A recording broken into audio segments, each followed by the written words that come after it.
أعوذ بالله من الشيطان الرجيم بسم الله الرحمن الرحيم وكم قصمنا من قرية كانت ظالمة وأنشأنا بعدها قوما آخرين فلما أحسوا بأسنا إذا هم منها يركضون لا تركضوا وارجعوا إلى ما أترفتم فيه ومساكنكم لعلكم تسألون قالوا يا ويلنا إنا كنا ظالمين وما زالت تلك دعواهم حتى جعلناهم حصيدا خامدين وما خلقنا السماء والأرض وما بينهما لاعبين لو أردنا أن نتخذ لهوا لاتخذناه من لدنا إن كنا فاعلين بل نقذف بالحق على الباطل فيدمغه فإذا هو زاهق ولكم الويل مما تصفون وله من في السماوات والأرض ومن عنده لا يستكبرون عن عبادته ولا يستحسرون يسبحون الليل والنهار لا يفترون أم اتخذوا آلهة من الأرض هم ينشرون لو كان فيهما آلهة إلا الله لفسدتا فسبحان الله رب العرش عما يصفون لا يسأل عما يفعل وهم يسألون أم اتخذوا من دونه آلهة قل هاتوا برهانكم هذا ذكر من معي وذكر من قبلي بل أكثرهم لا يعلمون الحق فهم معرضون وما أرسلنا من قبلك من رسول إلا نوحي إليه أنه لا إله إلا أنا فاعبدون وقالوا اتخذ الرحمن ولدا سبحانه بل عباد مكرمون لا يسبقونه بالقول وهم بأمره يعملون يعلم ما بين أيديهم وما خلفهم ولا يشفعون إلا لمن ارتضى وهم من خشيته مشفقون ومن يقل منهم إني إله من دونه فذلك نجزيه جهنم كذلك نجزي الظالمين صدق اللہ العظیم۔ محترم حضرات، سامعین کرام، حاضرین مسجد، عزیزوں، بزرگوں اور باوقار ماؤں اور بہنوں، یہ قرآن مقدس کے 17ویں پارے کی سورۃ الانبیاء کی پاکیزہ، نورانی، مبارک، باعظمت، مطہر آیتیں ہیں۔ دعا کیجئے رب العزت والجلال ان مقدس مبارک آیات کی روشنی میں صحیح اور سچی بات عرض کرنے کی توفیق نصیب فرمائے اور ہم سب کو عمل کرنے کی توفیق عطا فرمائے۔ اس سے پہلے کی آیات میں اللہ تعالیٰ نے بتایا کہ نبی پاک صلی اللہ علیہ وسلم سے مکے کے مشرک آپ کی رسالت میں شبہ کرتے تھے اور کبھی ساحر، کبھی جادوگر اور کبھی کاہن، کبھی مجنون کہا کرتے تھے، قرآن کو شاعری، کہانت، لیکن خود ان کو یقین نہیں ہوتا تھا کہ میری بات صحیح ہے۔ وہ یہ بھی کہتے تھے یہ کیسے نبی ہو سکتے، یہ تو انسان ہیں، ہم ہی جیسے ہیں۔ پھر کہتے تھے کہ اگر یہ انسان ہیں اور نبی ہیں تو ہم جو ان سے کہتے ہیں وہ معجزہ کیوں نہیں دکھا دیتے جیسے پہلے نبیوں نے معجزے دکھائے تھے۔ اللہ نے فرمایا نہ یہ پہلے نبیوں کو مانتے ہیں، نہ یہ ان کے معجزوں کو جانتے ہیں، یہ صرف ایک بہانہ ہے، اور وہ معجزے جو یہ مانگ رہے ہیں دکھائے جا چکے۔ جن لوگوں نے مانگے تھے جب ان کو دیکھ لیا تو ایمان نہیں لائے، برباد کر دیا۔ یہ بھی اگر نہیں مانیں گے تو ان کو بھی برباد کر دیا جائے گا، اور ظاہر ہے یہ نہیں مانیں گے، اور ان کو برباد کرنا یہ ہماری حکمت کے تقاضے کے خلاف ہے۔ یہ ایمان نہ لائے تو ان کی اولادیں ایمان لائیں گی، لہذا یہ معجزے دکھانے کی ضرورت ہے۔ اللہ نے ان آیات میں فرمایا کہ جن قوموں کو ہم نے ہلاک کیا وہ ایک دو نہیں ہیں، جن کے نقش قدم پر یہ چل رہے ہیں وہ بہت سی قومیں تھیں، آج ان کا نام و نشان مٹ چکا ہے، مگر ان کے مٹ جانے سے دنیا ختم نہیں ہوئی۔ وَكَمْ قَسَمْنَا مِنْ قَرْيَةٍ كَانَتْ ظَالِمَةً، کتنی ہی بستیاں ایسی ہیں جن کو ہم نے پیس ڈالا، جیسے چکی میں دانہ پیسا جاتا ہے وہ ختم ہو جاتا ہے، ایسے ان بستیوں کو ہم نے پیس کے رکھ دیا۔ کیوں ان بستیوں کو برباد کیا؟ بلا وجہ ہم کسی کو سزا نہیں دیتے۔ کانت ظالمہ، وہ بستیاں ظالم تھیں۔ بستی تھوڑی ظالم ہوتی، بستی میں رہنے والے ظالم ہوتے، بڑے بے انصاف لوگ تھے، لیکن ان کی تباہی اور بربادی کے باوجود دنیا میں کہیں سے کوئی فرق نہیں آیا۔ دنیا کی رونق، دنیا کی آبادی اسی طرح ہے، ان کو برباد کیا، دوسروں کو پیدا کر دیا۔ خدا جانے یہ دنیا خوابگاہ ناز ہے کس کی، ہزاروں اٹھ گئے، رونق وہی باقی ہے محفل کی۔ لوگوں کی تباہی اور بربادی سے دنیا ہماری ختم نہیں ہوئی۔ اللہ کہتا ہے وَأَنشَأْنَا بَعْدَهَا قَوْمًا آخَرِينَ، ان کی ہلاکت کے بعد ہم نے دوسری قوموں کو پیدا کر دیا۔ اور جب ہم نے ان کو برباد کیا تو اس سے پہلے تو یہ بڑے جری تھے، بڑی جسارت سے نبیوں سے کہتے تھے اگر سچے نبی ہو تو جس عذاب کی دھمکی دیتے ہو وہ لے آؤ، فَأْتِنَا بِمَا تَعِدُنَا إِن كُنتَ مِنَ الصَّادِقِينَ، لے آؤ وہ عذاب جس کی مجھے دھمکی دیتے ہو اگر تم سچے ہو۔ لیکن جب وہ عذاب آیا تو سارا غرور اور تکبر خاک میں مل گئے۔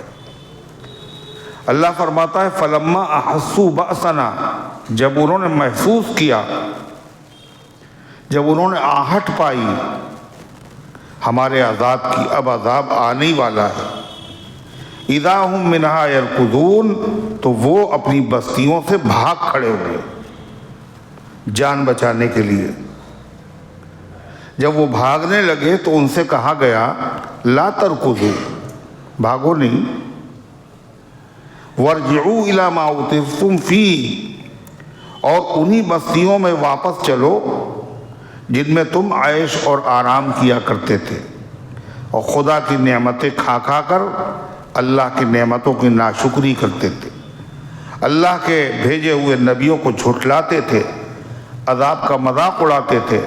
ان بستیوں سے کہاں جا رہو؟ وہیں چلو، وارجعوا الی ما اترفتم فیہ، انہی بستیوں کی طرف چلو جہاں تم عیش و آرام کیا کرتے تھے، ومساکنکم، اور اپنے خوبصورت مضبوط پسندیدہ بنائے ہوئے مکانات میں واپس چلو، لعلکم تسألون، تاکہ تم سے پوچھا جائے، کوئی پوچھے تمہارا وہ تنتنا کیا ہوا، تمہارا وہ غرور کیا ہوا، تمہارا وہ تکبر کیا ہوا، تم تو کہتے تھے لاؤ عذاب،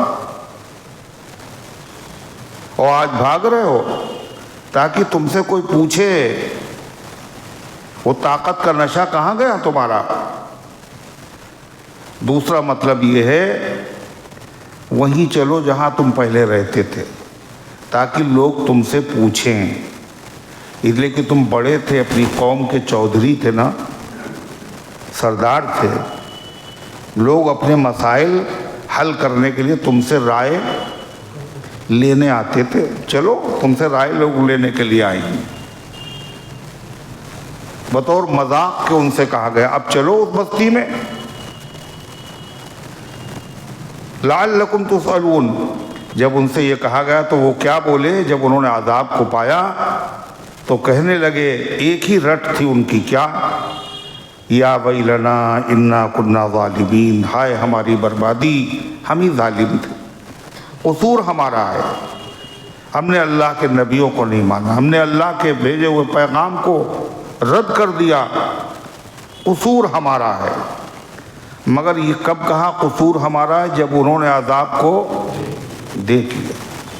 حالانکہ پہلے اگر وہ معذرت کرتے اور معافی مانگ لیتے اور توبہ کر لیتے تو عذاب سے بچ جاتے، لیکن جب وقت نکل گیا اب توبہ کرنے سے، معافی مانگنے سے، معذرت کرنے سے، رونے سے کوئی فائدہ نہیں۔ قالوا یا ویلنا انا کنا ظالمین، کہنے لگے ہائے ہماری خرابی، ہماری بربادی، ہم ہی لوگ گنہگار تھے۔ فما زالت تلک دعواہم، اللہ کہتا ان کا یہی شور و غل رہا، یہی چیخ و پکار رہی، بار بار یہی کہتے رہے ہم ہی ظالم تھے، ہم ہی قصوروار تھے، غلطی ہماری تھی، جرم ہمارا تھا، ہم ہی مجرم ہیں، یہی کہتے رہے حتی جعلناہم حصیدا خامدین، یہاں تک کہ اللہ نے ان کو کاٹ کے ڈھیر کر دیا، جیسے کھیتی کٹ جاتی ہے اور جیسے جلتی ہوئی لکڑیاں بجھ جاتی ہیں۔ کتنے بڑے بڑے بوٹے تھے اور راکھ بن گئے ہیں، کتنی زبردست کھیتیاں تھیں کاٹ کے زمین پہ پڑی ہوئی ہے، ایسے ان کی لاشیں پڑی ہوئی تھیں۔ اللہ تعالیٰ فرماتا انہوں نے غور نہیں کیا، اگر یہ غور کرتے تو اس کی نوبت آتی نہیں۔ وما خلقنا السماء والارض وما بینہما لاعبین، ہم نے نہیں بنایا آسمان کو اور زمین کو اور جو کچھ اس کے بیچ میں ہے کھیلنے کے لیے۔ لعب کہتے ہیں یعنی جس کا کوئی مقصد نہ ہو، کوئی چیز آدمی کوئی کام کرے مگر اس کا کوئی مقصد نہ ہو۔ تو ہم نے جو اتنی بڑی دنیا بنائی، اتنا بڑا آسمان، اتنی بڑی زمین، یہ دنیا اور دنیا کی رونقیں اور دنیا کی بہاریں، یہ بے مقصد تھوڑی پیدا کی۔ اگر وہ غور کرتے تو ان کی سمجھ میں آتا اس دنیا کا ایک مقصد ہے، وہ مقصد ہے آخرت، تاکہ دنیا میں جو کچھ کیا تھا اس کا بدلہ ملے، جیسی کرنی ویسی بھرنی ہے ضرور، اچھے عمل کیے ہیں تو جزا ملے اور برے کام کیے ہیں تو سزا ملے۔ اس لیے ہم نے دنیا بنائی، یہ دنیا ہمیشہ کے لیے نہیں، یہ ختم ہوگی، یہ کارخانہ ہے، یہ ختم کر دیا جائے گا، جب کام ہو چکے گا تو تنخواہیں ملیں گی۔ ہم نے نہیں بنایا آسمانوں کو اور زمین کو اور جو کچھ اس کے بیچ میں ہے لاعبین، کھیلنے کے لیے، بلا مقصد۔ کوئی کام چھوٹا سا چھوٹا آدمی بغیر مقصد کے نہیں کرتا، کوئی نہ کوئی اس کا مقصد ہوتا ہے۔ اگر بٹن بھی کوئی بناتا ہے تو اس کا مقصد ہے، سوئی بھی اگر بنائی جاتی ہے تو اس کا مقصد ہوتا ہے، پتنگ کی ڈور ہے اس کا بھی تو ایک مقصد ہے، ہر چیز کا ایک مقصد ہے۔ اور اتنا بڑا نظام اللہ نے بنایا، اس کا کوئی مقصد ہی نہ ہو، کوئی حکمت ہی نہ ہو، بہت بڑی حکمت، تاکہ اللہ کی بنائی ہوئی چیزوں سے آدمی سمجھے کہ یہ اگر ہیں تو ان کا بنانے والا بھی ہے، اور بنانے والا کیسا ہے؟ قادر ہے، بڑی قدرت والا ہے، اتنی بڑی بڑی چیزیں بنا دی، اور حکمت والا بھی ہے، جو بنا دیا تو بے مثال بنایا، بے نظیر بنایا، بنانے والا ہے، قادر ہے، حکمت والا ہے، اور اکیلا بھی ہے، کوئی اور بنانے میں اس کا شریک نہیں ہے۔ اللہ تعالیٰ نے فرمایا لو اردنا ان نتخذ لہوا لاتخذناہ من لدنا، اگر ہم ارادہ کرتے کہ بنائیں کھیل، لہو کہتے ہیں ایسے کام کو جس کا کوئی مقصد نہ ہو، خالی دل بہلانے کے لیے، چلو ٹائم پاس کریں، تو اللہ کہتا ٹائم پاس کرنے کے لیے، دل بہلانے کے لیے ہم نے دنیا تھوڑی بنائی۔ اگر ایسا ہوتا، اللہ کو دل بہلانے کی کیا ضرورت ہے؟ یعنی ایسا نہیں ہوگا، یہ اللہ کی شان بھی نہیں۔ اگر ہمارا ارادہ ہوتا کہ ہم کھیل بنائیں، بے مقصد چیز بنائیں، دل کو بہلانے کی چیز بنائیں، لَاتَّخَذْنَاهُ مِن لَّدُنَّا، تو دنیا بنا کے کیا کرتے؟ ہم اپنے پاس سے کچھ چیزیں ایسی بناتے، یہ تو دنیا بہت معمولی ہے، ہماری قدرت تو بہت بڑی بڑی ہے۔ لہو کے ایک معنی مفسرین نے بیوی بچوں کے بھی کیے۔ اگر ہمیں بنانا ہی ہوتا، جیسے کہتے ہیں کہ عیسیٰ اللہ کے بیٹے، اور جو ہے مریم جو ہے وہ کیا ہے معاذ اللہ، حضرت عیسیٰ کی جو والدہ، جب عیسیٰ اللہ کے بیٹے تو حضرت مریم کیا ہوئی؟ حضرت عزیر اللہ کے بیٹے، فرشتے اللہ کی بیٹیاں، یہ جو کہتے ہیں نا، اللہ کہتا ہے اگر مجھے بنانا ہی ہوتا تو دنیا کی چیزوں کو ہم کیا بناتے؟ ہمارے پاس تو اس سے اعلیٰ مخلوق موجود ہے، فرشتے ہیں، حور و غلمان ہیں، ہم ان کو نہ بناتے ہیں؟ مگر ہماری شان کے لائق ہی نہیں ہے، نہ بیوی نہ بچے، نہ کھیل نہ مشغلہ، ہمارا کوئی کام حکمت سے خالی نہیں ہے۔ ان کننا فاعلین، اگر ہمیں کرنا ہوتا تو دنیا کو بنانے سے، بگاڑنے سے، لوگوں کو سزا دینے سے کیا فائدہ تھا؟ ہم الگ سے کوئی چیز بناتے۔ اللہ فرماتا ہے بات یہ نہیں ہے، بلکہ دنیا جو ہم نے بنائی ہے اس کی بڑی حکمت ہے۔ انسانوں کو پیدا کیا، جنوں کو پیدا کیا، اس کا حکمت ہے، مقصد ہے۔ اور یہ بات اتنی زبردست ہے کہ جو آدمی یہ کہے کہ یہ سب اللہ نے بلا وجہ بنایا، یا حکمت کے خلاف اللہ نے بنایا، اللہ نے ایسے ہی بنا دیا، اس میں کوئی خاص حکمت نہیں، کوئی خاص فائدہ نہیں، جو یہ کہے تو ساری دنیا اس کو کیا کہے گی؟ یہ باولا ہے، پاگل ہے۔ اللہ کے بنانے میں حکمت نہ ہو، بغیر حکمت کے کچھ بنانا فضول کام ہے، اور فضول کام عیب ہوتا ہے، اور اللہ کی ذات ہر عیب سے پاک۔ یہ کیسے ہو سکتا ہے؟ یہ تو کوئی ماننے کے لیے تیار نہیں ہوگا اللہ کا کام کوئی حکمت کے خلاف۔ اور جو کوئی کہتا ہے حکمت کے خلاف تو حقیقت میں اس کا دماغی فطور ہوتا ہے، دماغ میں اس کے خلل ہوتا ہے، وہی اس طرح کی باتیں کہتا ہے۔ ورنہ کوئی سمجھدار آدمی یہ نہیں کہہ سکتا اللہ نے اس کو بنایا، اس میں حکمت نہیں۔ کسی نے پوچھا کسی بزرگ سے، یہ مکھیاں کاہے کے لیے اللہ میاں نے بنائی؟ اس میں کیا حکمت ہے؟ کیا فائدہ ہے؟ تو کہنا ہے ہِیَ مُضِلَّةٌ لِلْمُلُوكِ، اللہ نے یہ ظالم جابر بادشاہوں کو ذلیل کرنے کے لیے پیدا کیا۔ اس لیے مکھی کی عادت ہے وہ زیادہ تر کہاں بیٹھتی؟ ناک پہ۔ ناک اونچی جگہ ہے اور عزت کی چیز ہے، اور رئیس اور وزیر اور بادشاہ کہتے ہیں ناک پہ مکھی نہیں بیٹھنے دیتا وہ آدمی، اپنی بڑا عزت والا ہے، مگر مکھی جا کے بیٹھ جاتی۔ اور مکھی کی عادت، اگر تم نے اسے بھگایا تو پھر نہیں آئے گی دوبارہ، پھر آئے گی، پھر بھگاؤ گے پھر آئے گی۔ یہ مکھی کا نام ہے عربی میں ذباب۔ کیا؟ ذباب۔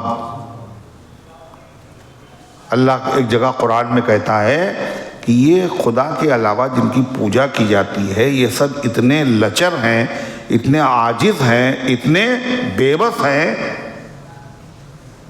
کہ جو پجاری لوگ ان کے اوپر چڑھاوا چڑھاتے ہیں تو ان میں اتنی طاقت نہیں ہے کہ یسلبہم الذباب، اگر مکھی اس میں سے کچھ چھین لے، ان سے مٹھائی میٹھی ملے. لا یستنقذوہ، تو یہ مکھی سے بھی اس کو چھڑا نہیں سکتے اور مکھی کو بھی بھگا نہیں سکتے. ضعف الطالب المطلوب، اس کے پجاری بھی کیا ہیں؟ بے وقوف ہیں، اور جس کی پوجا کر رہے ہیں وہ تو پوجا کرنے والوں سے زیادہ کمزور ہے. پجاری تو ہیں ہی، بے وقوف بھی ہیں اور محتاج بھی ہیں، لیکن جس کی وہ پوجا کر رہے ہیں وہ تو پجاریوں سے زیادہ محتاج ہے. پجاری کم سے کم انہوں نے بنایا اس کو، اس کی حفاظت کر رہے ہیں، اس کو نہلا رہے ہیں، اس کو کپڑے پہنا رہے ہیں، اس کی حفاظت کر رہے ہیں، اس کو دودھ پلا رہے ہیں. لیکن وہ نہ ہل سکے، نہ ڈل سکے، نہ اپنے آپ کو چوری ہونے سے بچا سکے، نہ کتا اگر پیشاب کرے تو بھگا سکے. ایک صاحب جو تھے صحابہ میں سے ہیں، پہلے شرک میں مبتلا تھے، بعد میں صحابی بنے. وہ ہدایت اللہ نے دی. ان کا ایک بت تھا، اس سے بڑی محبت کرتے تھے، اور ان کو لوگ نصیحت کرتے تھے، مانتے ہی نہیں تھے. ان کے بیٹے نوجوان ایمان لے آئے، وہ منع کر رہے، نہیں مانتے تھے. ایک دن انہوں نے دیکھا کہ کتا جو تھا ان کے لکڑی کے بت پہ پیشاب کر رہا. بات سمجھ میں آ گئی بات. کہنے تے خدا نہیں ہو سکتا. ارے خدا ہوتا تو کم کتے کو تو بھگا دیتا ہے، کوئی مسئلہ ہی نہیں ہے. کتا پیشاب کر رہا ہے، مکھی بیٹھی جا رہی ہے. تو ذباب قرآن نے کہا، ذباب عربی میں ذباب کہتے ہیں مکھی کو، اور ذباب کے معنی ہیں زبا آبا. ذباب بنا ہے قائد زبا اور آبا سے، دو لفظ ہیں، زبا آبا ذباب. زبا کے معنی بھگایا، آبا معنی لوٹ کے آیا. تو مکھی کو ذباب کیوں کہتے ہیں؟ جب اسے بھگایا جائے تو یہ پھر لوٹ کے نہیں آتی. جب بار بار آتی ہے اور ناک پہ آ کے بیٹھتی ہے، اور ہیں آپ بڑے عزت والے، بڑے نامی گرامی، کرو مقابلہ ہم سے، ہیں تو بادشاہوں کو ذلیل کرنے کی. کوئی چیز اللہ نے بے حکمت پیدا ہی نہیں کی. حتیٰ کہ جو کیڑے ہیں جو غلادت میں پیدا ہوتے ہیں، غلادت پیشاب میں، یہ کیڑے بھی کسی نہ کسی چیز میں کام آتے ہیں. جو گندگی ہے، کھاد بنتی ہے، وہی کھیتوں میں ڈالی جاتی. زہر جو ہوتا ہے اس سے بھی دوائیں بنتی ہیں، زہر سے زہر مارا جاتا ہے. نہیں نکمی کوئی چیز بھی زمانے میں، کوئی برا نہیں قدرت کے کارخانے میں. اللہ نے کوئی چیز بلا وجہ نہیں بنائی، ہر کام میں اللہ کی حکمت ہے. اگر نہیں سمجھ میں آتا ہے تو اس کا مطلب وہ آدمی کیا ہے، اس کی دماغ کا اسکرو ڈھیلا ہے. چنانچہ اللہ کہتا ہے جو عقل مند لوگ ہیں وہ ہماری بنائی ہوئی چیزوں کو دیکھتے ہیں، آسمان زمین ہر چیز. اس کے بعد دیکھنے کے بعد ان کی زبان سے کیا نکلتا ہے؟ ربنا ما خلقت ھذا باطلا. اے ہمارے رب، آپ نے ان میں سے کسی چیز کو بیکار نہیں بنایا. بیکار بنانا عیب ہے. سبحانک، آپ تو ہر عیب سے پاک ہیں. فقنا عذاب النار، ہمیں جہنم کے عذاب سے بچا لیجیے. ہم ایسی گستاخی تیری شان میں نہیں کرتے. وہ ایک صاحب اسی ٹائپ کے تھے، اسکرو ڈھیلا ہوگا،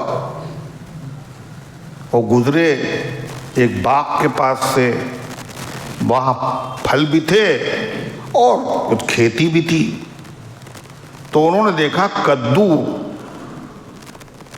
لگا ہوا ہے، اور کدو کی جو بیل ہوتی ہے وہ بڑی پتلی ہوتی ہے اور پھل اس کا اتنا بڑا. کل ہم نے سنا تھا اللہ کا کام کوئی حکمت سے خالی نہیں ہوتا. اس میں کون سی حکمت ہے؟ پھل اتنا بڑا اور بیل اتنی پتلی. یہ سوچ ہی رہے تھے، آگے بڑھے، دیکھا ایک بیل کا درخت ہے، اور وہ بیل کا درخت بہت چھوٹا سا ہوتا ہے، بڑا لمبا،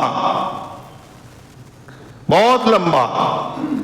تو دیکھا اس میں پھل جو لگے اتنے اتنے سے، اتنا اونچا درخت اور پھل اتنے چھوٹے چھوٹے، اور وہاں اتنی پتلی بیل اور پھل اتنا بڑا.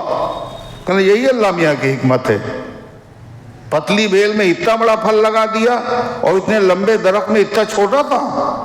ان میں کون سی حکمت؟ تو اللہ نے سمجھایا ان کو. گلہری نے بیل کاٹا، شاخ اس کی جو ہے اپنے کھتر دی اپنے دانتوں سے، اور یہ جیسے ہی گزرنے لگے تو وہ بیل ان کے سر پہ گرا، اور اوپر سے گرنے والی چیز تو کتنا چوٹ لگی ہوگی سر میں. یہ ہائے اللہ کہہ کر کے بیٹھ گئے، اور کہنے آ گئی سمجھ میں بات. اللہ کا کوئی کام حکمت سے خالی نہیں ہوتا. یہاں پہ اگر کہیں بڑا والا پھل ہوتا تو سب لوگ کیا کہتے ہیں؟ انا للہ و انا الیہ. انتقال کی خبر دی جاتی، نماز جنازہ کا اعلان ہوتا. سمجھ میں آ گئی بات؟ اللہ فرماتا ہے بل نقذف بالحق علی الباطل، ہم تو اپنے دلائل کے ذریعے سے اپنی توحید، اپنی حکمت ایسے سمجھاتے ہیں جیسے یوں سمجھو جیسے حق کو ہم باطل کے اوپر پھینک کے مارتے ہیں. اب جب کسی چیز کو کسی چیز پر پھینک کے مارا جائے تو کیا ہوگا؟ چوٹ لگے گی.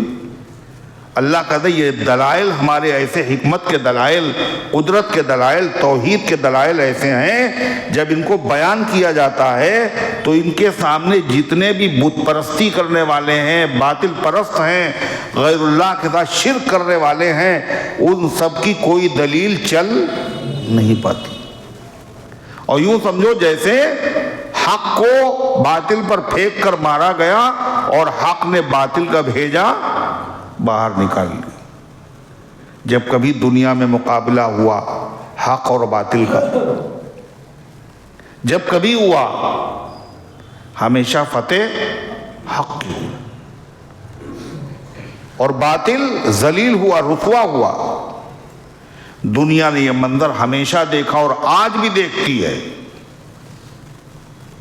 آپ نے دیکھا ابھی جاوید غامدی، جو جاوید اختر کیسا ذلیل ہوا حق کے دلائل کے سامنے. اللہ فرماتا ہے بل نقذف بالحق علی الباطل، ایسا نہیں جیسا یہ سمجھ رہے ہیں، بلکہ ہم حق کو پھینک کر مارتے ہیں باطل پر. فیدمغہ، وہ اس کے بھیجے کو باہر نکال دیتا ہے. فَإِذَا هُوَ ظَاهِقٌ، اور پھر باطل بالکل مٹ جاتا ہے، ختم ہو جاتا ہے، ذلیل ہو جاتا ہے. وَلَكُمُ الْوَيْلُ مِمَّا تَصِفُونَ، تمہارے لیے بڑی خرابی ہے ان باتوں کی وجہ سے جو تم اللہ کی شان میں بکتے ہو. کہتے ہو کہ اللہ نے سب بیکار بنایا، اللہ کا یہ بیٹا ہے، اللہ کی یہ بیٹی ہے، اللہ کی خدائی بھی یہ سب شریک ہیں. یہ ساری باتیں کیا ہیں؟ ہر چیز بتا رہی ہے کہ اللہ ہے، اور یہ بھی بتا رہی ہے وہ مختار ہے، قادر ہے. یہ بھی بتا رہی ہے. ہر سانس یہ کہتی ہے کہ ہم ہیں تو خدا بھی ہے. ہر ذرہ درخشاں ہے انوار الہی سے، اور ہر سانس یہ کہتی ہے ہم ہیں تو خدا بھی ہے. یہاں تک کہ زمین سے جو پودا اگتا ہے پہلے بعد میں اس میں کئی شاخیں ہو جاتی ہیں، لیکن جب زمین سے اگتا ہے تو کئے ہوتے ہیں؟ کئے ہوتا ہے؟ اکیلا ہوتا ہے. یہ اکیلا اگ کے کیا بتا رہا ہے؟ ہمارا بنانے والا بھی اکیلا ہے. ہر گیا ہے کہ زمین روئے، ہر وہ گھاس کا تنکا جو زمین سے اگتا ہے وہ کیا کہتا ہے؟ لا شریک لہو گوئر، وہ کہتا ہے اس کا کوئی شریک نہیں۔ اللہ فرماتا وَلَهُ مَنْ فِي السَّمَاوَاتِ وَالْأَرْضِ، اور اسی کا سب ہے وہ جو آسمانوں میں ہے اور جو زمین میں ہے، وہ قادر بھی ہے، وہ مالک بھی ہے، وہ مختار بھی ہے، اس شان کا کوئی بھی نہیں ہے، لہذا عبادت کا حقدار بھی کوئی نہیں۔ اور اللہ فرماتا ہے کہ دیکھو تو ذرا صحیح، اگر چند لوگ اللہ کی توحید کے قائل نہیں ہیں تو اس سے کیا فرق پڑتا ہے؟ ان کو تو سبق لینا چاہیے کہ جو بڑے ہیں، ہم سے اعلیٰ ہیں، وہ سب اللہ ہی کی عبادت میں لگے ہوئے۔ جب بڑے لوگ کر رہے ہیں تو چھوٹے لوگوں کو تو کرنا ہی چاہیے۔ جب فرشتوں سے کہہ دیا کہ سجدہ کرو تو شیطان کو کیا سوچنا چاہیے؟ فرشتے ہم سے اعلیٰ ہیں، جب وہ سر جھکا رہے ہیں تو ہمیں بھی سر جھکانا چاہیے۔ ایسے ہی جتنے بھی شیطانی لوگ ہیں وہ بڑوں کو دیکھتے ہیں اور دماغ خراب ہے ان کا، بڑے کر رہے ہیں ادب اور وہ پھر بھی بے ادبی کر رہے ہیں۔ یہ بڑے کون ہیں سنیے، وَمَنْ عِنْدَهُ لَا يَسْتَكْبِرُونَ عَنْ عِبَادَتِهِ، اللہ کہتا ہے تم کیا ہو، تمہاری اوقات کیا، وہ جو اللہ کے پاس ہیں، یعنی اللہ کے وہاں جن کو تقرب حاصل ہے، بڑا مقام ہے جن کا، بڑا مرتبہ ہے جن کا، کون ہیں وہ؟ فرشتے، مقرب فرشتے، اللہ کے بہت قریب 4 فرشتے مقرب فرشتے ہیں، ہر فرشتہ مقرب، مگر 4 سب سے بڑے ہیں، ان میں جبریل و میکائیل و اسرافیل و عزرائیل، اور ان میں بھی سب سے بڑے حضرت جبریل۔ اور جتنے فرشتے ہیں سب نور سے پیدا ہوئے، کھاتے بھی نہیں، پیتے بھی نہیں، گناہ بھی نہیں کرتے، معصوم ہیں بالکل، اس کے باوجود ہر وقت اللہ کی تسبیح اور عبادت میں لگے ہوئے۔ جب وہ عبادت کر رہے تو تم کیا ہو، کس کھیت کی مولی ہو؟ تمہیں بھی سر جھکانا چاہیے، بندگی اختیار کرنا چاہیے۔ وَمَنْ عِنْدَهُ لَا يَسْتَكْبِرُونَ عَنْ عِبَادَتِهِ، اور وہ جو اس کے وہاں ہیں، یعنی جن کو اللہ کے وہاں درجہ، بڑائی، بزرگی حاصل ہے، لا يستكبرون عن عبادته، وہ اللہ کی عبادت سے تکبر نہیں کرتے۔ تکبر جو آدمی کرتا تو اس کام کو نہیں کرتا۔ اللہ کی عبادت کرنے میں اپنی انسلٹ نہیں سمجھتے ہیں، وہ سمجھتے ہیں ہماری عزت اسی میں ہے کہ ہم اللہ کی عبادت کریں۔ عبادت کے معنی ذلت کے ہیں، جتنا اللہ کے آگے بندہ ذلیل ہوتا ہے اتنا ہی اس کی عزت بڑھتی چلی جاتی۔ اللہ فرماتا یہی نہیں، آدمی جب عبادت نہیں کرتا اس کی 2 وجہیں ہوتی ہیں۔ ایک وجہ کیا ہوتی ہے، وہ سمجھتا ہے کہ ہمیں کیا ضرورت، ہمیں عبادت کی ضرورت ہی نہیں، مانگیں وہ جن کو ضرورت ہو، ہم کیا کریں گے۔ اس وجہ سے لوگ عبادت نہیں کرتے۔ فرشتوں میں اتنے بڑے ہونے کے باوجود پھر بھی وہ اللہ کے سامنے عبادت کرتے ہیں، اپنے آپ کو بڑا نہیں سمجھتے ہیں، وہ سمجھتے ہیں ہماری بڑائی اسی سے وابستہ ہے کہ ہم اللہ کی عبادت۔ دوسری وجہ عبادت نہ کرنے کی کیا ہوتی ہے کہ ہم کہاں عبادت کر پائیں گے، تھک جاتے ہیں، اس لیے عبادت اب نہیں کریں گے، تھک گئے۔ اللہ فرماتا ہے فرشتے نہ عبادت سے اعراض کرتے ہیں اور نہ کبھی تھکتے۔ فرمایا وَلَا يَسْتَحْسِرُونَ، اور وہ عبادت میں کوتاہی بھی نہیں کرتے۔ يُسَبِّحُونَ اللَّيْلَ وَالنَّهَارَ لَا يَفْطُرُونَ، وہ اللہ کی تسبیح بیان کرتے ہیں رات میں بھی اور دن میں بھی۔ رات اور دن کا مطلب رات اور دن میں کرتے ہیں، دوپہر میں نہیں کرتے، یہ مطلب نہیں ہے۔ یہ مطلب یعنی ہر وقت، جیسے کہا گیا مشرق سے مغرب تک، جہاں کہیں بھی مسلمان رہتے ہیں وہاں اذان ہوتی ہے، مشرق سے مغرب تک۔ اس کا مطلب خالی مشرق میں ہوتی ہے، مغرب میں ہوتی ہے، بیچ میں سب کہیں. رب المشرقی والمغرب، اللہ مشرق کا رب ہے جہاں سے سورج نکلتا ہے، اور مغرب کا اللہ رب ہے جہاں سورج ڈوبتا ہے، اور باقی چیزوں کا رب نہیں ہے. ارے مشرق کا، مغرب کا، اور بیچ میں جو کچھ ہے، یعنی ہر چیز کا. ایسے اللہ فرماتا ہے یسبحون اللیل والنہار، فرشتے رات میں بھی تسبیح کرتے ہیں اور دن میں ہر وقت اللہ کی عبادت میں مشغول رہتے ہیں. جب ہر وقت کوئی آدمی کام کرے گا تو کیا ہوگا؟ تھک جائے گا بھائی، اور جب تھک جائے گا تو تھوڑی دیر رک جائے گا. اللہ فرماتا ہے یہ فرشتے ایسے ہیں جو ہر وقت عبادت کرتے ہیں، لا یفترون، اور تھکتے نہیں. یہ کیسے ہیں؟ کیوں گردش مدام سے گھبرا نہ جائے دل، کیوں گردش مدام سے گھبرا نہ جائے دل، انسان ہوں پیالہ و ساغر نہیں ہوں میں. گردش کہتے ہیں گھمانا، گردش اور مسلسل چلت پھرت، کام کاج ہر وقت کر رہے ہیں. جب مستقل کریں گے تو کیا ہوگا؟ گھبرا ہی جائیں گے، تھک بھی جائیں گے. انسان ہے تو یہی ہوگا. کہنا انسان ہوں پیالہ و ساغر نہیں ہوں میں انسان ہوں، میں آدمی ہوں، میں کوئی پیالہ و برتن نہیں ہوں. چاہے اس کو ہر وقت جو ہے لوگ گھماتے رہیں اور پیتے رہیں اور کھاتے رہیں، برتن کے اوپر کیا فرق پڑتا ہے؟ ہم انسان ہیں. انسان تو تھک جاتا ہے، مگر فرشتے ہر وقت عبادت کے باوجود تھکتے نہیں، کھاتے بھی نہیں، پیتے بھی نہیں، سوتے بھی نہیں، اور عبادت میں ان کی وقفہ بھی نہیں ہوتا، کہیں رک جائے، تھوڑی دیر ٹھہر جائیں، ہر وقت عبادت. یہ بات سمجھ میں نہیں آتی. کسی نے پوچھا حضرت کعب احبار رحمت اللہ علیہ سے، جو یہودیوں کے بڑے عالم تھے، فاروق اعظم کے زمانے میں ایمان لے آئے، توریت پہ بڑی نظر تھی ان کی، قرآن پہ بھی نظر. ان سے کسی نے پوچھا یہ بتائیے فرشتے جو ہے یہ ہر وقت عبادت کیسے کرتے، تھکتے نہیں ہیں؟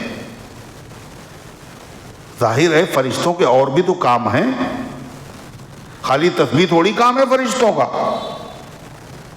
جان نکالنا فرشتوں کا کام، وحی لانا فرشتوں کا کام، ہوائیں چلانا، بادلوں کو ہکانا فرشتوں کا کام. اور بھی تو کام کرتے ہیں، اور پھر بھی تسبیح. یہ تو سمجھ میں نہیں آتا. تو انہوں نے کہا یہ بتاؤ تم جو ہے کام کرتے ہو نہیں کرتے ہو؟ کہ ہاں کرتے. تو کہا کہ جب تم کام کرتے ہو تو سانس تو لیتے نہیں ہو، اس وقت سانس رک جاتی ہے نا. جب آدمی کام کرتا تو سانس رک جاتی ہے نا اس کی، سانس چلتی رہتی. اچھا کھا رہا ہو تو، پی رہا ہو تو، سو رہا ہو تو، دیکھ رہا ہو، چل رہا ہو، پھر رہا ہو، کچھ بھی ہو، سانس چلتی رہتی ہے، ہر وقت چلتی رہتی. تھکتی کہاں ہے؟ جیسے انسان کی پلکیں 24 گھنٹے میں برابر جھپکتی رہتی نہیں جھپکتی رہتی. جب آپ ارادہ کریں تب جھپکتی ہیں، اب ایسے ہی خود بخود. یہ تو آٹومیٹک معاملہ ہے، اللہ کی طرف سے ہے. جو آنکھوں کے گلاس ہیں یہ ان کے لیے کیا ہے؟ وائپرس ہیں. یہ جھپک جھپک کے اس گلاس کو صاف کرتی رہتی ہیں. اگر یہ صفائی نہ کریں تو ہم کو صاف دکھائی دے گا، دھندلا دھندلا دکھائی دے گا، مگر بغیر ارادے کے ہر وقت خود بخود جھپک رہی ہیں. ایسے ہر وقت سانس لے رہے ہیں اور کوئی تھکن نہیں محسوس ہو رہی ہے، کہ ایسے جیسے ہماری سانس ہوتی ہے ہر وقت جاری رہتی ہے، کوئی بھی کام کریں سانس رکتی نہیں ہے، ایسے فرشتوں کی تسبیح بھی کبھی رکتی نہیں. کیا مثال دے کے سمجھایا۔ اللہ فرماتا ہے ام اتخذوا آلہۃ من الارض ہم ینشرون، ایسا خدا موجود ہے جس کی فرشتے عبادت کرتے ہیں، کائنات کا ذرہ ذرہ عبادت کرتا ہے، جو اتنی عظمت شان والا ہے، اس کے باوجود لوگوں نے دوسرے خدا بنا لی۔ وہ کیا نہیں ہے جو اللہ کے خزانے میں نہیں، وہ کیا نہیں ہے جو اللہ کر نہیں سکتا، تو اس کے بعد کسی کی ضرورت رہتی نہیں۔ کیسے احمق لوگ ہیں، انہوں نے پھر بھی کچھ خدا بنا لی۔ اللہ فرماتا مگر اتنے بڑے لوگ ہیں، احمق لوگ ہیں، وہ یہ نہیں سوچتے کہ یہ خدا جو ان کو بنایا ہے یہ کسی مردے کو زندہ کر لیتے ہیں، زندہ کر لیتے ہیں۔ اگر اللہ کی طرف سے پکڑ ہو جائے اور اللہ موت طاری کر دے تو جتنے خدا بنائے ہوئے ہیں یہ بچا سکتے ہیں اللہ کی پکڑ سے، زندہ کر سکتے ہیں؟ جو زندہ نہ کر سکے، جو مصیبت سے نہ بچا سکے، وہ خدا کس کام کا؟ اللہ فرماتا ام اتخذوا آلہۃ من الارض، کیا انہوں نے خدا بنا رکھے ہیں زمین میں، ہم ینشرون، وہ اٹھائیں گے ان کو، وہ زندہ کریں گے۔ ایک مطلب۔ دوسرا مطلب، فرشتے جو آسمانی مخلوق اتنے اعلیٰ ہیں وہ تو عبادت کر رہے ہیں، اور زمین سے جو چیزیں بنائی گئیں، جتنے بت بنائے، جتنی چیزیں بنائی گئی ہیں، وہ کاہے سے بنی ہیں؟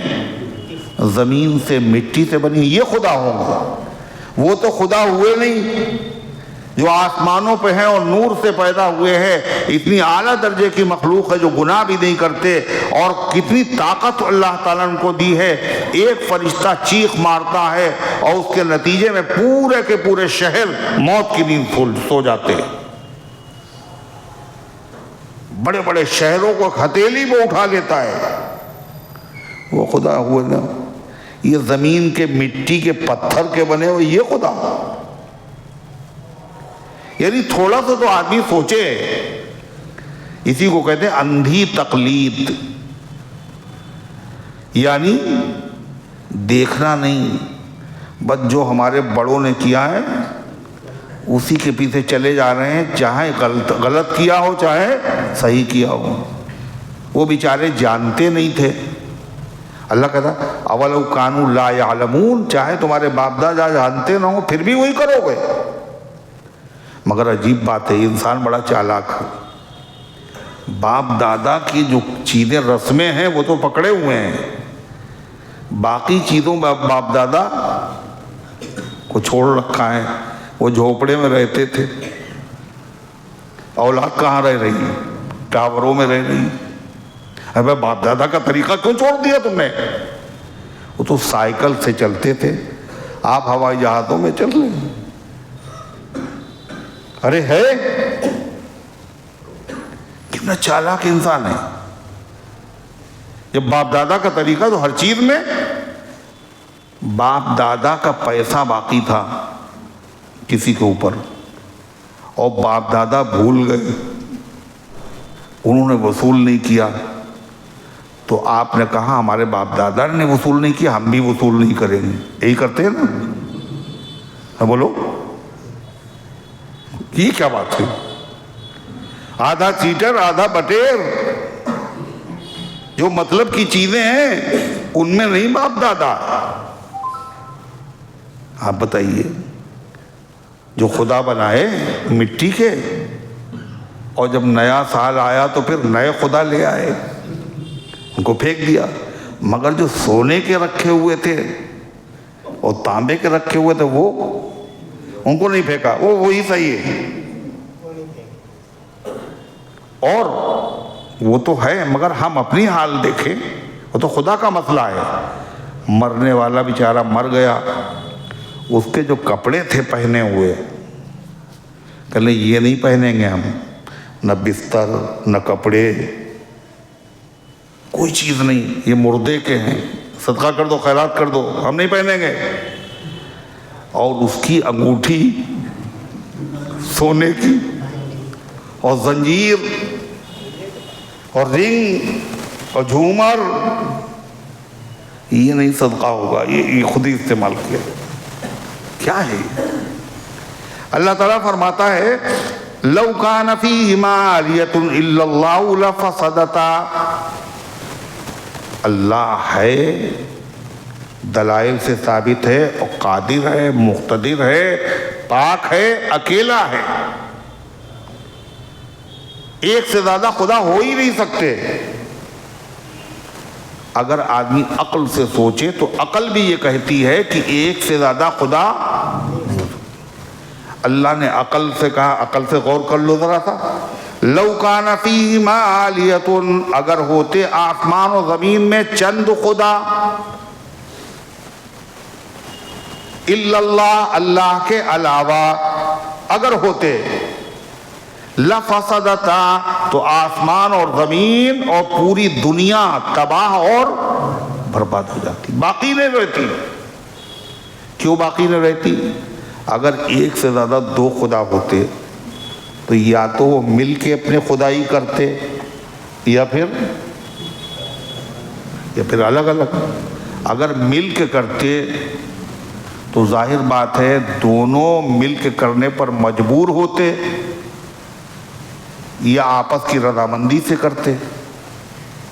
دونوں مل کے کر سکتے ہیں، الگ الگ نہیں کر سکتے ہیں۔ اگر دونوں مل ہی کے کر سکتے ہیں، الگ الگ نہیں کر سکتے، تو دونوں کیا ہوئے؟ مجبور۔ ارے ہوئے نہیں ہوئے؟ الگ الگ کر نہیں سکتے، مل ہی کے کر سکتے ہیں، تو دونوں خدا نہیں ہو سکتے۔ اور اگر دونوں کر سکتے ہیں مگر کیا ایک ہی نے اور ایک نے کچھ نہیں کیا، تو ایک کیا ہوا؟ فالتو ہوا، بیکار ہوا۔ جو بیکار ہوا وہ خدا کیسا؟ اور اگر نہیں، دونوں کے اندر پاور ہے، دونوں اپنی پسند سے کرتے ہیں، تو ظاہر بات ہے پسند تو الگ الگ ہو، اور جب الگ الگ ہوگی تو پھر جھگڑا ہونا ضروری ہے۔ ایک کہتا آج دھوپ نکلے گی، دوسرا کہتا جی نہیں پانی برسے گا، ہے؟ آئس کریم والے جو کہتے وہ کہتے ٹھنڈا کیا ہونا چاہیے؟ گرمی ہونا چاہیے۔ اور گرم کپڑے بیچنے والے کہتے سردی ہونا چاہیے۔ ایک خدا ادھر، ایک خدا ادھر، جو کچھ ہے یہ بھی سب ختم ہو جاتا۔ کسی ملک میں دو بادشاہ نہیں رہتے، دو صدر نہیں ہوتے، پوری دنیا کے اندر دو خدا کیسے؟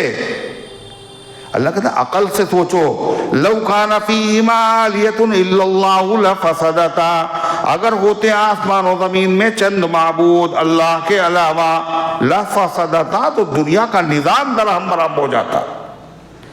دنیا کا نظام ویسے ہی چل رہا ہے، اس کا مطلب کیا ہے؟ خدا ایک ہی ہے۔ فسبحان اللہ رب العرش عما یصفون، پاک ہے اللہ، وہ عرش کا مالک ہے، یہ اس کی شان ہے، وہ ان تمام باتوں سے پاک ہے جو اس کی شان میں لوگ بیان کرتے ہیں۔ دوسرے خدا کی شان کیا؟ لا یسأل عما یفعل، اس سے سوال نہیں کیا جا سکتا جو وہ کرے۔ جو کسی کے دباؤ میں ہو، جس سے بات پرس کی جا سکے تم نے کیوں کیا، وہ خدا نہیں ہو سکتا۔ جس پر کسی کا حکم نہیں، سب پر اسی کا حکم نافذ ہے۔ لا یسأل عما یفعل، اس سے سوال نہیں کیا جا سکتا جو وہ کرتا ہے۔ وہم یسألون، باقی جتنے بھی ہیں سب محکوم ہیں، مجبور ہیں، سب سے اللہ تعالیٰ قیامت کے دن سوال کرے گا۔ سب سے بڑے انبیاء ہوتے ہیں۔ فَوَرَبِّكَ لَنَسْأَلَنَّهُمْ أَجْمَعِينَ، آپ کے رب کی قسم، اللہ قیامت کے دن سب سے قسم، لَنَسْأَلَنَّ الْمُرْسَلِينَ، اور جتنے پیغمبر ہیں ان سے بھی ہمیں سوال کرنا ہے۔ فَكَيْفَ إِذَا جِئْنَا مِن كُلِّ أُمَّةٍ بِشَهِيدٍ، کیا کہا؟ یا عیسیٰ انت قلت للناس اتخذونی وأمی الہین، اے عیسیٰ تم نے کہا تھا مجھے اور میری ماں کو تم لوگ خدا سمجھو۔ اللہ پوچھے گا، جس سے سوال کیا جائے وہ خدا نہیں ہو سکتا، اور کوئی نہیں بچے گا جس سے سوال نہ کیا جائے۔ جس سے سوال نہیں کیا جا سکتا وہ اکیلے اللہ ہے۔ فرمایا اللہ تعالیٰ نے ام اتخذوا من دونہ آلہہ، پھر بھی وہ یہی کہے جاتے ہیں اللہ کے علاوہ چند خدا اور ہیں، اور اللہ ہی نے ان کو خدائی دے رکھی ہے۔ تم یہ کام کرنا، بیٹے دینا، اور تم روزی دینا، اور تم پانی برتنا، وہ بھی ہیں چھوٹے موٹے خدا ہیں۔ کیا تم یہ سمجھتے ہو اللہ کے علاوہ کچھ اور خدا ہیں؟ اللہ نے خود ان کو خدائی دے رکھی ہے۔ اگر کہتے ہو تو اس کی دلیل پیش کرو۔ اللہ نے فلاں کو بیٹے دینے کا اختیار دیا اور فلاں کو ہوا چلانے کا اختیار، دلیل پیش کرو۔ ایسی تھوڑی بات مان لی جاتی۔ اللہ فرماتا ہے قُلْ هَاتُوا بُرْهَانَكُمْ، کہو لاؤ میرے پاس دلیل۔ هذا ذکر من معی وذکر من قبلی بل اکثرهم لا يعلمون الحق فهم معرضون۔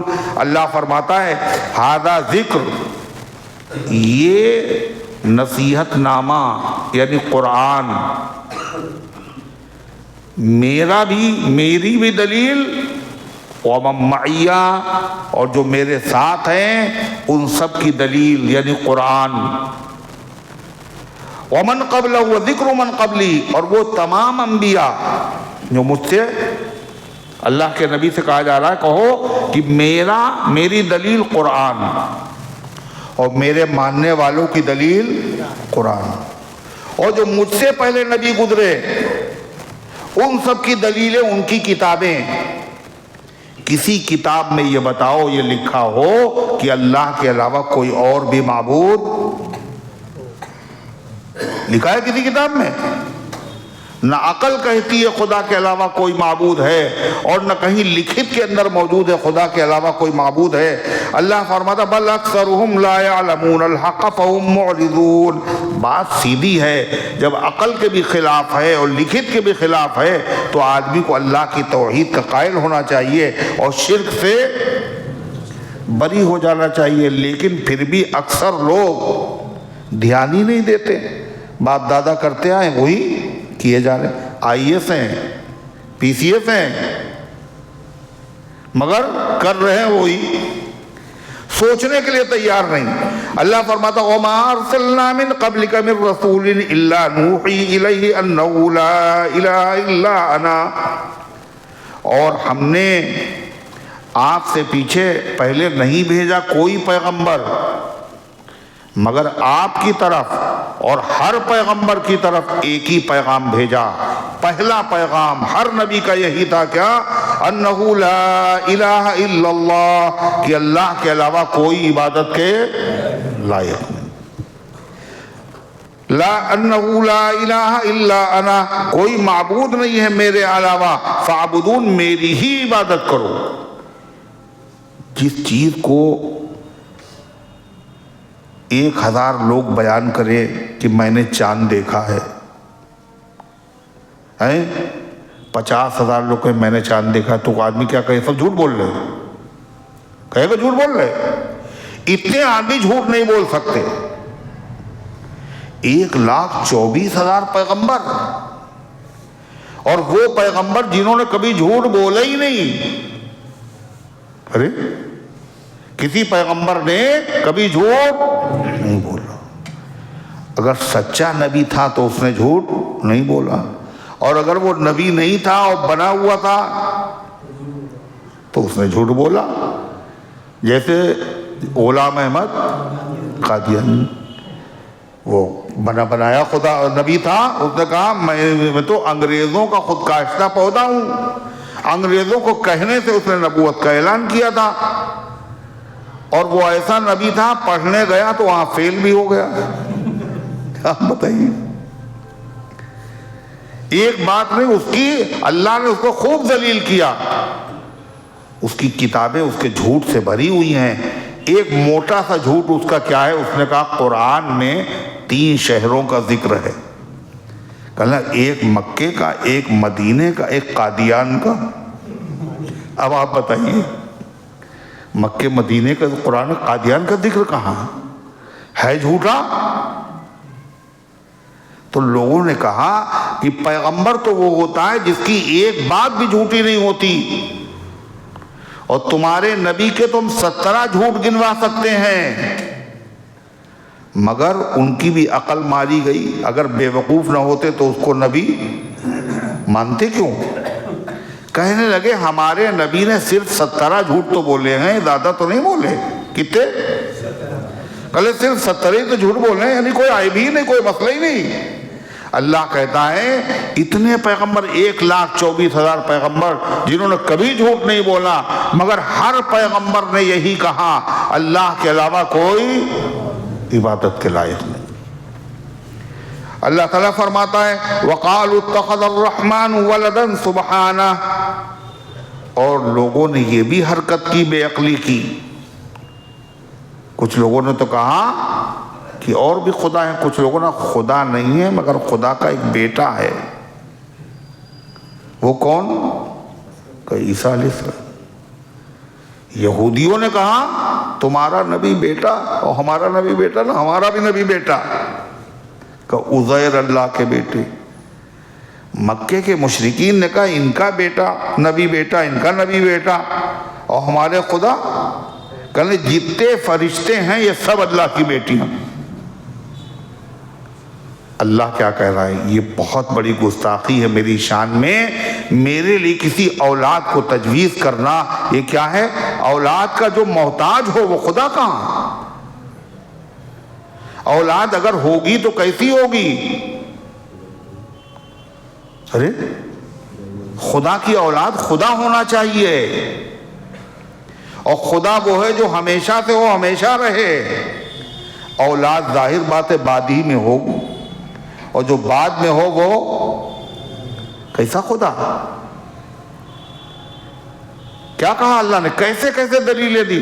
اللہ لا الہ الا هو الحی القیوم لا تأخذہ سنۃ ولا نوم، اللہ کے علاوہ کوئی عبادت کے لائق نہیں، وہی زندہ ہے، زندگی دیتا ہے، اس کے علاوہ کوئی زندہ نہیں اپنے آپ۔ جو زندہ ہے اس کو اللہ نے زندگی دی ہے، اور جس کو دی ہے اللہ نے زندگی اس سے لے بھی لیتا ہے۔ کہہ دے کل نفس ذائقۃ الموت، ہر جاندار کو موت کا مزہ چکھنا ہے، تو جو مر جائے وہ خدا، اور خدا کا بیٹا اگر ہوگا تو خدائی کی طرح ہونا چاہیے، اس کو بھی موت نہیں آنا چاہیے۔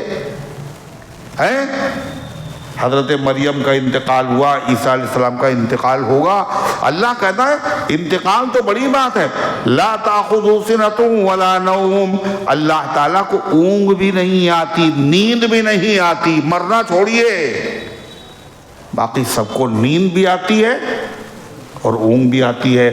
بڑے بڑے طاقتور لوگ ہر چیز سے جیت جاتے ہیں مگر نیند سے ہار جاتے ہیں، جو ہار جائے وہ۔ اللہ تعالیٰ فرماتا ہے وَقَالُوا اتَّخَذَ الرَّحْمَنُ وَلَدًا سُبْحَانَهُ، انہوں نے تجویز کیا، کہا رحمان نے اپنے لیے بیٹا بنایا ہے، سبحانہ، یہ تو اللہ کی شان میں گستاخی ہے، اللہ اس عیب سے پاک ہے۔ بل عباد مکرمون، جن کو یہ خدا کی بیٹیاں کہہ رہی ہیں، اللہ کہتا ہے بیٹیاں نہیں ہیں، وہ سب اللہ کے بندے ہیں، اور بندے بھی کیسے ایرے غیرے نہیں ہیں، اللہ کے بڑے باعزت بندے ہیں۔ کون؟ عیسیٰ علیہ السلام۔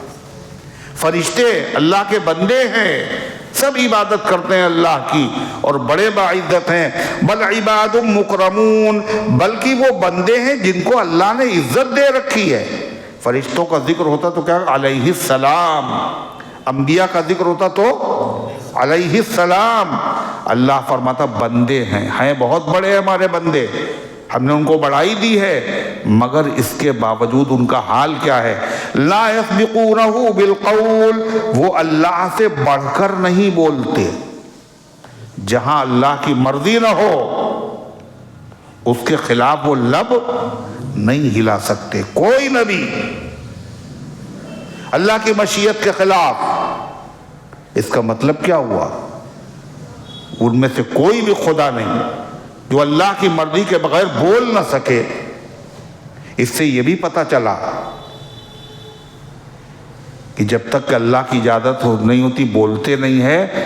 بڑوں کی مجلس میں جب تک بڑے اجازت نہ دیں بولنا نہیں چاہیے. اگر نہیں بولیں گے تو ادب ہے، اور اگر بول پڑے تو بے ادبی ہے. اور آج کل لوگوں کو ہضم تو ہوتا نہیں، ہاضمہ بڑا کمزور ہے. ذرا سا علم ہوا اور کسی مولوی سے مسئلہ پوچھا اور وہاں موجود ہیں آپ، تو صبر نہیں ہوتا. اس سے پہلے عالم صاحب بتائیں خود ہی بتا دیتے ہیں. میں تو ایسا ہے. یہ کمظرفی کی بات ہے. جو ذرا سی پی کے بہک گیا اسے مے کدے سے نکال. صحابہ سے اللہ کے نبی پوچھتے تھے اور صحابہ کیا کہتے تھے؟ جانتے تھے مگر کیا کہتے تھے؟ اللہ ورسولہ اعلم. اللہ زیادہ بہتر جانتا ہے، نبی زیادہ بہتر جانتے ہیں. اللہ تعالیٰ نے فرمایا یا ایھا الذین آمنوا لا تقدموا بین یدی اللہ ورسولہ. اے ایمان والو نبی سے آگے مت پڑھو. اللہ فرماتا لا یسبقونہ بالقول. فرشتے ہوں یا انبیاء ہوں ان میں سے کسی کی مجال نہیں ہے، وہ اللہ سے آگے بڑھ کے بول نہیں سکتے. وَهُمْ بِأَمْرِهِ يَعْمَلُونَ. اور وہ جو کچھ کرتے ہیں وہ وہی کرتے ہیں جس کا اللہ ان کو پابند بناتا ہے، اور یعنی محکوم ہیں. وہ کسی کا حکم بردار ہے. وہ جو حکم بردار ہو، کسی کا محکوم ہو، جس کی رائے نہ ہو، جو کسی کے آگے بول نہ سکے، وہ کیا؟ وہ خدا. اللہ تعالیٰ نے فرمایا یہی نہیں، ارشاد فرمایا یعلم ما بین ایدیہم وما خلفہم. اللہ جانتا ہے ان سب کے جو آگے ہے جو پیچھے ہے. جو ان کے حالات کھلے ہوئے ہیں اللہ کو پتا ہے، جو چھپے ہوئے حالات ہیں وہ بھی اللہ کو پتا ہے. اور انبیاء، اولیاء، فرشتے ان میں سے کسی کی مجال نہیں ہے کہ اللہ کے سامنے کسی کی سفارش کر سکے جب تک کہ اللہ کی طرف سے. وَلَا يَشْفَعُونَ إِلَّا لِمَنِ ارْتَضَىٰ. اور وہ سفارش نہیں کر سکتے مگر جس کی سفارش سے اللہ راضی ہو. مشرک کی سفارش سے اللہ راضی نہیں ہے، چاہے نبی کا باپ ہو، چاہے نبی کی بیوی ہو، چاہے نبی کا بیٹا ہو. ابراہیم علیہ السلام اپنے باپ کی سفارش نہیں کریں گے. نوح علیہ السلام، لوط علیہ السلام اپنی بیوی کی سفارش نہیں کریں گے. نوح علیہ السلام اپنے کافر بیٹے کی سفارش نہیں کریں گے. وَلَا يَشْفَعُونَ إِلَّا لِمَنِ ارْتَضَىٰ. اور وہ سفارش نہیں کر سکتے ہیں مگر اس کی جس سے اللہ راضی. وَهُم مِّن خَشْيَتِهِ مُشْفِقُونَ. اتنا اونچا مقام، اتنا بڑا مرتبہ، مگر یہ سارے پیغمبر اور سارے فرشتے اللہ کی ہیبت سے ہر وقت ڈرتے رہتے ہیں. جو ڈرتا رہتا ہو وہ خدا. اللہ سے سبھی ڈرتے ہیں. وَمَن يَقُلْ مِنْهُمْ إِنِّي إِلَٰهٌ مِّن دُونِهِ. اللہ فرماتا اور سنو توحید میری ایسی توحید ہے، اتنے مکرم، اتنے بڑے، اتنے عظیم ہونے کے باوجود اگر ان میں سے کوئی کہہ دے مان لو تھوڑی دیر کے لیے، جیسے آپ زمین کو آسمان مان لیں، ہو تھوڑی نہ جائے گا. زمین آسمان ہو جائے گی. مان لیجئے یہ آسمان ہے. ایسے مان لیجئے جبریل و میکائیل، اسرافیل و اسرائیل، یا کسی پیغمبر کی زبان سے یہ نکل جائے کہ میں خدا ہوں، تو اللہ فرماتا ہے جیسے دوسرے مجرموں کو سزا دیں گے ایسے ان کو بھی ہم سزا دیں گے. یہ سزا والا کام ہے. اور نبی تو معصوم ہوتے ہیں چھوٹے چھوٹے گناہوں سے، اور میں خدا ہوں یہ تو شرک اکبر ہے. نبی سے یہ سرزد ہو ہی نہیں سکتا. وَمَن يَقُلْ مِنْهُمْ إِنِّي إِلَٰهٌ مِّن دُونِهِ. اور جو کہہ دے ان میں سے کہ میں خدا ہوں اللہ کے علاوہ.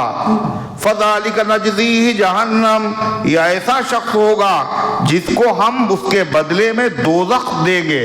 كَذَلِكَ نَجْزِي الظَّالِمِينَ، اور اسی طرح ہم تمام ظالموں کو سزا دیتے ہیں. جو بھی شرک کرے گا اس کا ٹھکانہ جنت نہیں جہنم ہے. اللہ کی مہربانی سے یہ مکمل ہو گیا. حالانکہ آج تھکن بہت زیادہ تھی، رات کے بھی جاگے ہوئے، 1:30 بجے رات میں واپسی ہوئی، دن میں بھی آرام نہیں، رات میں بھی آرام نہیں. ابھی عصر کی نماز بھی بعد میں پڑھی، مغرب سے تھوڑا پہلے آئے، مگر سوچا یہ رمضان سے پہلے کا درس ہے، اس کے بعد پھر رمضان ہی میں ہوگا، لہذا ناغا نہ ہو. اللہ کی مہربانی سے، اللہ کی توفیق سے یہ رکوع مکمل ہو گیا. اب اس کے بعد انشاءاللہ رمضان کے مہینے میں درس قرآن کا یہ مبارک سلسلہ بجائے عشاء کے ظہر کے بعد ہوا کرے گا. اللہ تعالی ہم سب کو رمضان مبارک نصیب فرمائے اور اس کی برکتوں میں اللہ تعالی ہم سب کا حصہ قائم فرمائے. ایمن کی طبیعت خراب ہے، اور کیا نام اس کا بھائی کا، محمد دانش کی طبیعت خراب ہے، اور دوسرے اللہ تعالیٰ کے بہت سارے بندے اور بندیاں ہیں جو بیمار ہیں. ان سب کے لیے دعا کیجیے، اللہ سب کو شفائے کاملہ عاجلہ مستمرہ دائمہ عطا فرمائے. اللہم صلی علی سیدنا وعلی علی سیدنا کما تحب و ترضا عدد ما تحب و ترضا. اللہم انت السلام ومنک السلام تبارکت یا ذا الجلال والاکرام. اے اللہ ہم سب کی حاضری کو اپنی رحمت سے قبول فرما، ایمان کامل عطا فرما، اعمال صالحہ کے توفیق عطا فرما. اپنے دین کی خدمت کے لیے اخلاص اور استقامت کے ساتھ اے اللہ قبول فرما لے. اے اللہ جو غلطیاں قصور ہوئے ہیں مالک، اپنی رحمت سے ان سب کو معاف فرما دے. اے اللہ سچی توبہ کرنے کی ہم سب کو توفیق عطا فرما. اے مالک جو بیمار ہیں ان کو شفا عطا فرما دے، جو حاجت مند ہیں ان کی حاجتوں کو پورا فرما. جو غلط مقدمات میں ماخوذ ہے عزت کے ساتھ اجرت کے ساتھ رہائی عطا فرما. عالم اسلام میں امن و امان قائم فرما. حرمین شریفین کی حفاظت فرما، مسجد اقصیٰ کی حفاظت فرما. ساری دنیا کی مسجدوں کی، مدرسوں کی، خانقاہوں کی، مسلم اوقاف کی حفاظت فرما. ہمارے ملک کی، ہمارے وطن کی، ہمارے شہر کی فرقہ پرستوں کی شرارت سے حفاظت فرما. اے اللہ جو دعاؤں کے طالب ہیں، جن کا حق ہے، جو امید رکھتے ہیں، اللہ ان سب کے نیک مقاصد میں کامیابی نصیب فرما. جو دنیا سے جا چکے ان سب کو معاف فرما. ہم سب کو اسلام پر زندہ رکھ، ایمان پر موت دے، ایمان والوں کے ساتھ حشر فرما. آمین یا رب العالمین. وصلی اللہ علی النبی الکریم.